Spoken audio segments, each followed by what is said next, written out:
Assalamualaikum warahmatullahi wabarakatuh. Perkenalkan, nama saya Dina Ludiana dari program studi Bisnis Digital dengan NIM 2361 29043. Kali ini kita akan membahas tentang pengumpulan dan analisis data pelanggan. Pengumpulan dan analisis data pelanggan merupakan elemen penting dalam manajemen hubungan pelanggan.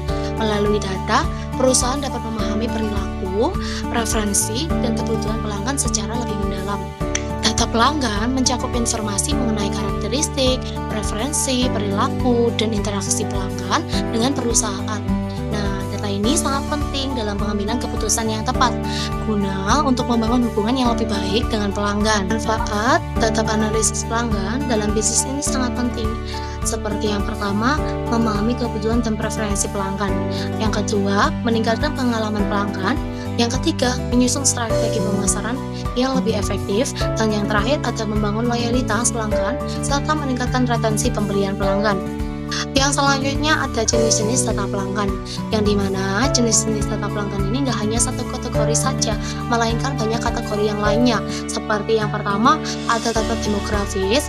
Data ini merupakan informasi dasar seperti umur, jenis kelamin, pendidikan, dan status sosial ekonomi.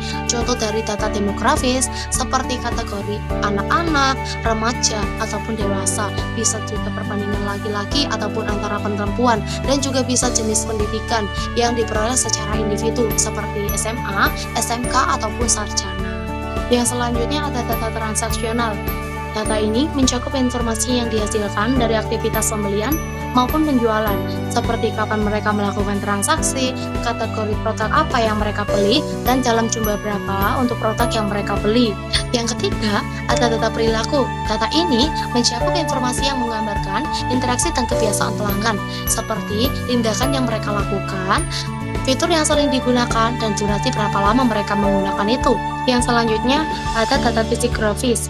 Data ini digunakan untuk menggambarkan karakteristik psikologis, gaya hidup, nilai-nilai, dan juga kepribadian konsumen. Contoh di aktivitas seperti kegiatan harian konsumen, termasuk pekerjaan, hobi, dan juga rutinitas sehari-hari. Yang kelima atau yang terakhir, ini ada data umpan balik. Data ini mencakup berbagai jenis masukan dari pelanggan mengenai produk atau layanan, seperti saran, ulasan, maupun kritik. Contoh dari data umpan balik ini seperti komentar dan penilaian produk yang diberikan pelanggan di platform digital tentang pengalaman mereka. Selanjutnya memasuki metode pengumpulan data pelanggan. Yang pertama ada namanya survei dan kuesioner. Cara ini sangat efektif untuk mendapatkan data secara langsung dari pelanggan sesuai dengan pengalaman mereka, seperti bisa melalui isi kuesioner. Yang kedua ada namanya wawancara pelanggan. Teknik ini berguna untuk menggali informasi lebih lanjut tentang kebutuhan pelanggan. Yang ketiga ada namanya observasi, yaitu mengamati bagaimana pelanggan menggunakan produk atau layanan dengan cara mereka berinteraksi. Yang keempat ada namanya data transaksi, yaitu pengumpulan data dari sistem POS atau disebut dengan point of sale, seperti riwayat pembelian atau penggunaan layanan. Yang kelima yang terakhir ada analisis media sosial, yaitu mengumpulkan data dari platform media sosial untuk memahami persepsi publik tentang merek. Selanjutnya memasuki analisis data pelanggan. Yang pertama ada descriptive analysis, yang dimana data pelanggan ini bisa menggunakan statistik dasar seperti rata-rata, median, atau distribusi data. Tujuannya adalah untuk mengetahui pola dan tren dalam perilaku pelanggan seperti preferensi dan interaksi mereka dengan produk. Yang kedua ya ada namanya predictive analysis, yaitu menggunakan data historis untuk memprediksi pelanggan di masa depan. Misalkan seperti model prediksi churn pelanggan berdasarkan riwayat transaksi dan juga riwayat pembelian. Yang ketiga ada namanya prescriptive analysis, yaitu memberikan rekomendasi tindakan berdasarkan hasil analisis prediktif. Bisnis bisa menyarankan promosi pemasaran untuk mencegah pelanggaran churn atau yang bisa disebut dengan berhentinya berlangganan.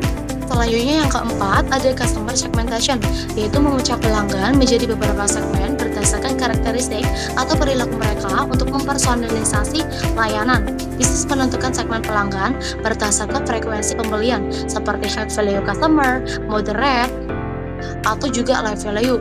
Yang kelima ada customer lifetime value, yaitu menghitung nilai total pelanggan selama periode waktu tertentu untuk menentukan prioritas dalam strategi CRM, Customer Relation Management.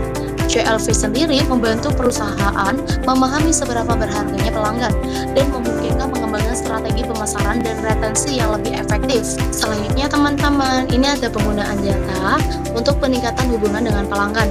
Yang pertama ada personalisasi layanan, yaitu data yang digunakan untuk memberikan pengalaman yang nantinya disesuaikan dengan kebutuhan dan preferensi pelanggan.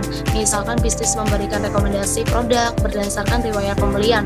Yang kedua, ada namanya meningkatkan retensi pelanggan, yaitu memahami pola perilaku yang menunjukkan potensi churn dan mengambil tindakan proaktif untuk mempertahankan pelanggan.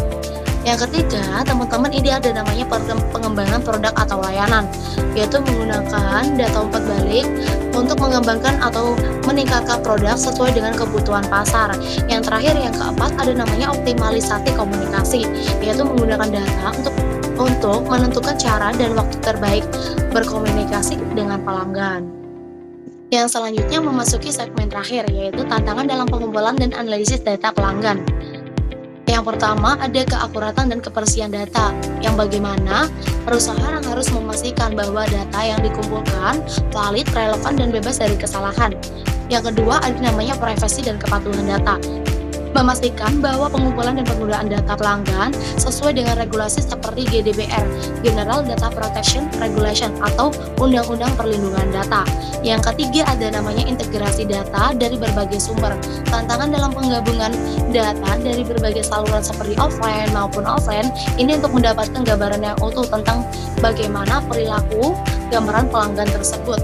Yang keempat, yang terakhir, ada namanya analisis big data, yaitu memproses dan menganalisis volume data yang besar dengan cepat dan efisien. Demikian pembelajaran hari ini yang bisa saya sampaikan. Semoga bermanfaat dan terima kasih. Saya akhiri. Wassalamualaikum warahmatullahi wabarakatuh.